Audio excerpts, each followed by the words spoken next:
A country with vibrant culture and resilient people.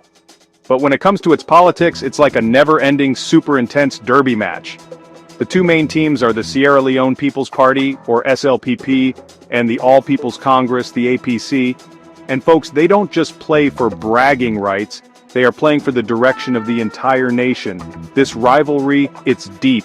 It's what some commentators call partisan antagonism. This isn't your friendly neighborhood debate, it's the main show and the stakes couldn't be higher. It shapes how people see the world, red or green, SLPP or APC. Now let's talk about the current mood. The political climate in Sierra Leone, it's tense. You could say it's really tense. Imagine trying to tiptoe through a room but the floor is covered in political landmines. That's the kind of feeling. This conflict isn't just a temporary disagreement, it's entrenched, meaning it's dug in deep and has been for a long time. It's not something that just flares up during election season and then cools down. No, this is a year-round high-stakes drama that influences public discourse, how government institutions operate, and pretty much every facet of life in the country. So who are the main characters in this ongoing saga? First up, you have the SLPP, the Sierra Leone People's Party. They are the ones currently holding the reins of power, the party in government. Think of them as the defending champions in this political league. Then, on the other side, you have the APC, the All People's Congress. They are the primary opposition party, constantly challenging the SLPP and looking for an opportunity to regain control. The dynamic between these two, their constant push and pull, defines the political landscape and keeps everyone on their toes. And let me tell you, this isn't some brand new reality show that just started. Oh no. This rivalry has a long and storied history, stretching back decades. It's like one of those epic TV series with countless seasons, full of dramatic plot twists, heroes, villains, depending on who you ask, and recurring themes. These deep historical grievances, often intertwined with regional loyalties and economic factors, add multiple layers of complexity to the situation.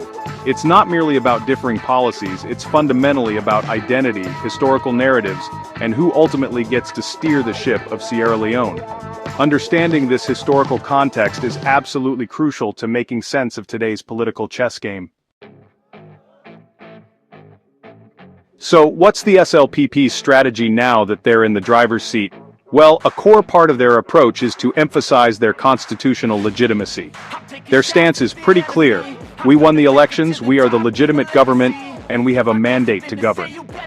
When criticisms come from the APC, the SLPP often dismisses them as the predictable complaints of a party that's out of power, basically saying it's just sour grapes.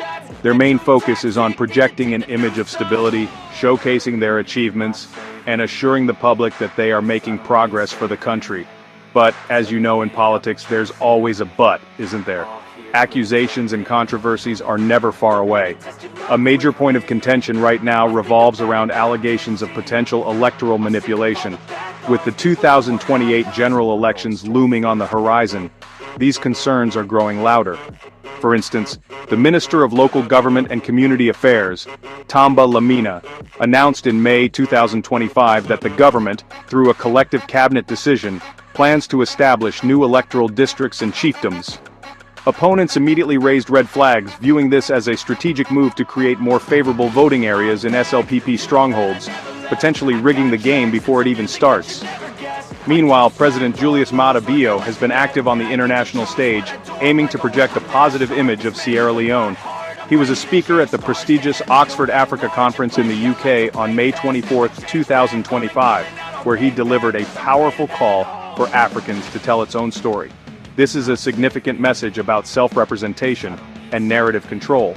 However, this international engagement occurred amidst serious accusations from Dutch authorities alleging his government was harboring a wanted global narcotics baron. This creates a challenging juxtaposition, a sort of split-screen reality for the nation, highlighting the complex pressures leaders often face. If we look back at the SLPP's tactics, especially around the period leading up to and after the 2018 elections, we see a determined and strategic approach. The Paupa Soja team, a term associated with President Bio's supporters, was seen as implementing a long-term political agenda. Critics argue that a key element of this agenda was to systematically weaken the APC. This reportedly involved leveraging state institutions, such as the much-debated Government Transition Report and the subsequent commissions of inquiry. These actions weren't just routine administrative processes, they had significant political ramifications, putting considerable pressure on opposition figures in the APC party structure. Now let's flip the coin and look at the All People's Congress, the APC. What's their situation like? According to some reports and political observers, the party is currently navigating a period of significant challenge, with some even describing it as being in chaos. That's a pretty strong word, indicating deep-seated issues. They also contend with what they describe as systematic marginalization of political pluralism, suggesting they feel the democratic space for opposition is shrinking. Imagine trying to play a fair game, but you feel like the rules are constantly changing against you, and the playing field isn't level. That's the sentiment often expressed by APC supporters. So faced with these challenges, what is the APC's strategy? Primarily, they have adopted a stance of vocal opposition.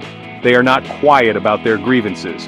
A major line of attack is directed at the judiciary, which they accuse of bias, claiming it favors the ruling SLPP. They frequently assert that the entire political system is rigged against them, making it incredibly difficult to compete fairly.